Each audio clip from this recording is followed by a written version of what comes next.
Saudi Arabia is the largest country in the Middle East, covering the area of the approximately 2.15 million square kilometers. The capital city of the Saudi Arabia is Riyadh, which is also the largest city in this country. Around 35 million people call Saudi Arabian home.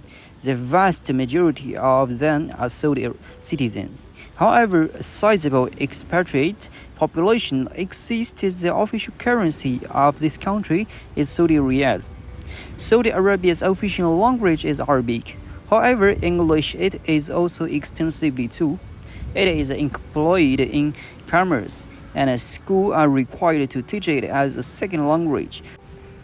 The country follows a strict version of the Sunni Islam, and Islam is the official religion. Saudi Arabia is the home to Mecca and Medina, which are considered to be the two holiest cities in Islam. The nation abides by Sharia law, which is based on Islam ideas. One of the most developing economies in the Middle East, Saudi Arabia depends significantly on oil export. Oil is Saudi Arabia's main source of export revenue, accounting for 80% of its total export and over 40% of the country's GDP. To lessen its dependency on oil, the government has been promoting economic diversification, developing industries include tourism, education, manufacturing, and technology. According to the Vision 2030 plan, Saudi Arabia has invested significantly in developing its infrastructure. Major cities have modern transportation systems, including extensive road network, airport, and seaport. Despite the prevalence of English in international business, the official language in Saudi Arabia is Arabic, which is often used in the business environment. To prevent any misunderstanding, it may be beneficial to collaborate with Arabic speakers, especially those familiar with the local delicacies and business terminologies, and to professionally translate crucial documents to conduct business. Additionally, even with the progress in the women's rights, gender segregation exists in public and professional space, impacting business internationals. Thus, respecting this culture normal is crucial for business success in Saudi Arabia. Using Hofstede's model, we found a key culture difference between the Saudi Arabian and Malaysian. Both exhibit higher poverty stance indices, indicating hierarchical society, with the Malaysian ranking even higher. In the individualism collectivism spectrum, Saudi Arabia leans more towards individualism, while Malaysian value collectivism. Impacting business interactions, both countries are value achievement and success, as indicated by their masculinity, femininity dimension.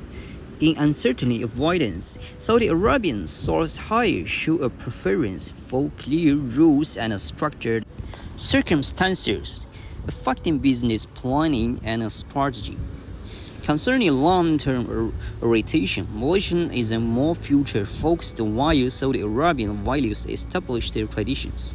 Lastly, Malaysian society allow more leisure and fun, as shown by their higher indigenous source. Contrasting with the Saudi Arabians' more regulated social norms, understanding and respecting those cultural variation is crucial for successful business engagement. Saudi Arabia is an absolute monarchy with centralized power structures. The political system lacks transparency, and sudden policy shifts may occur, creating an unpredictable business environment. These changes can directly impact the education sector, affecting accreditation, curriculum, and licensing for foreign institutions. Furthermore, Saudi Arabia's heavy reliance on oil makes its economy open to global oil market fluctuations, which could potentially affect students' ability to afford tuition. thereby impacting demand for education. But it should be also kept in mind that Saudi Arabia is one of the wealthiest countries in the Middle East due to its high reserves of oil, which have fueled economic growth for decades. This has resulted in a high average income level and a significant number of high net worth individuals. Social unrest, while generally low due to strong monarchical control, does exist and could disrupt educational activities. Societal attitudes towards education, particularly for women or certain socio-economic or ethnic groups, could impact who has access to education and who does not. Also, Saudi Arabia faces regulatory changes. The education sector could be significantly affected by changes to regulations related to education standards, foreign student visas, and employment laws for foreign educators. Lastly, Saudi Arabia's location in a geopolitically tense region could impact its security and stability. Any potential conflicts may discourage international students or faculty from choosing Saudi Arabia as a study or work destination. Foreign educational institutions, therefore, must understand these complexities and adapt accordingly. The financial risks that IIUM holdings may encounter when investing in the education sector include the following. We have highlighted three major points. Firstly, risk of exchange rate. This is the chance of losing money as a result of shifts in the value of the Malaysian ringgit and Saudi riyal exchange rates.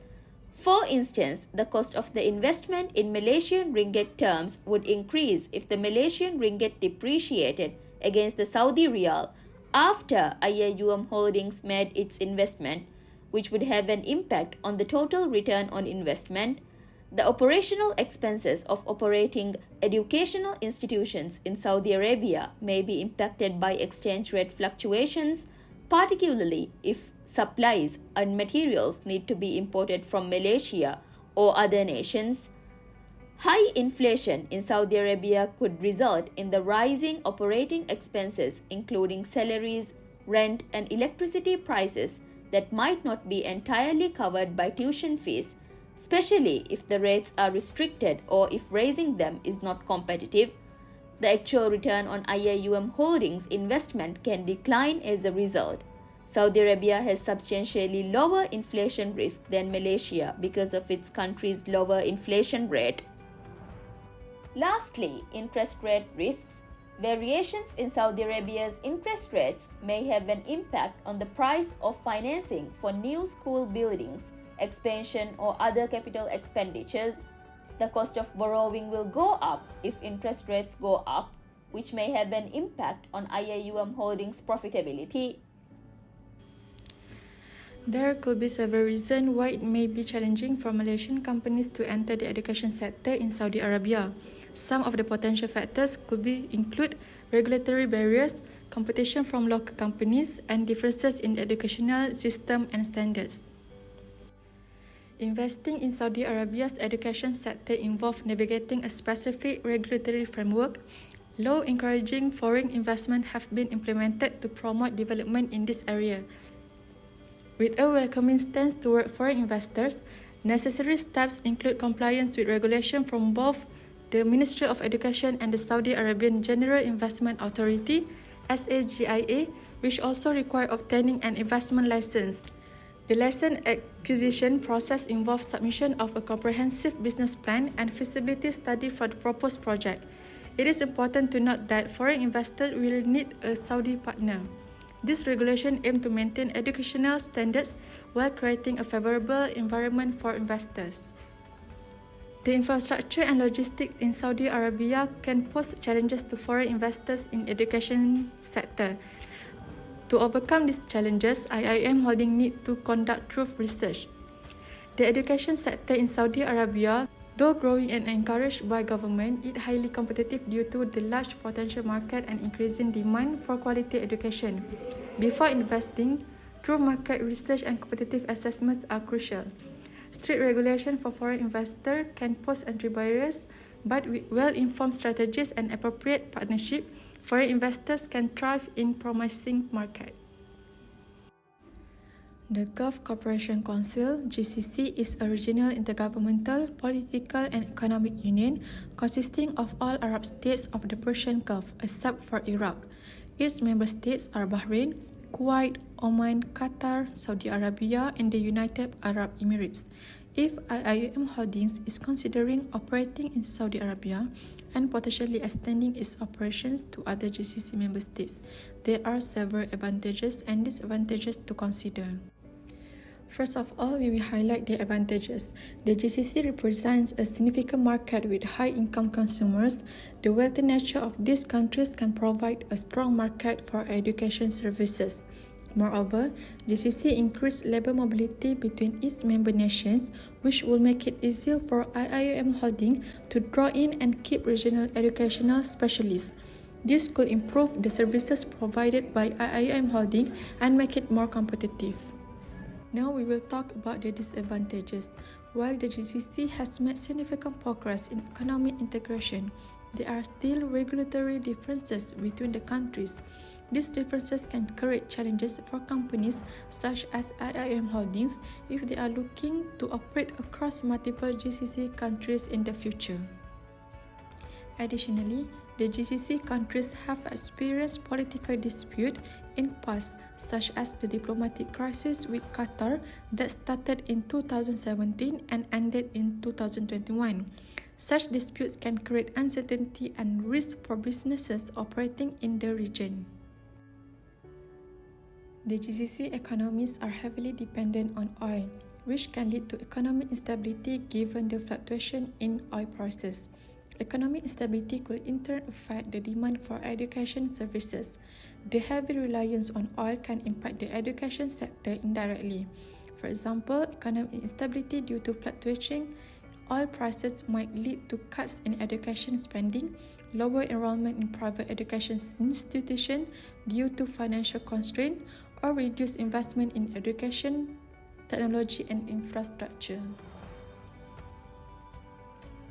The cultural similarities between Malaysia and Saudi Arabia, particularly with regard to shared Islamic values, can potentially enable IIUM Holdings to effectively tailor its educational offerings to fit the Saudi Arabian market.